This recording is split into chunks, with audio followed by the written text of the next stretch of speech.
I wanted to get into some of the things that we do on This Week in Marvel and sort of how y'all got into Marvel and got into comics. And so one of the things that I did in the weeks leading up to this, I asked if they had any embarrassing photos or things of them as children that we could see how long that they've been Marvel fans. So up first, Donny Cates. Oh, yeah. You sculpted Venom when you were a child. Yeah, I did a bunch of sculptures of Venom as a little kid because we couldn't afford all the cool toys, and so I could afford clay, so I made them. And that was one I did in high school. And the one on the end was my first one I did when I was like 8.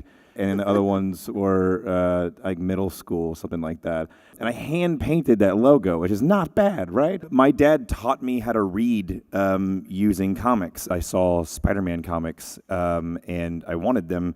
And my dad was like, I'll buy them for you if you will learn how to read. And so like the first language I ever spoke was comics. The first thing I ever read was Spider-Man comics. And there was this comic book store right across the street next to a arcade, and it was called JT's Comics. And I went in there, and I saw this big, scary, spider-looking dude with big, sharp teeth. And I had no idea who this guy was. I was like, who is that character? And the guy who ran the store was like, that's Venom. And I was like, who is Venom? And he like went and got me all the comics and like made sure that I knew who Venom was.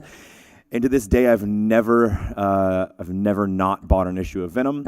And I'm incredibly fortunate enough to have grown up to work with Venom every day of my life. He's my best friend now.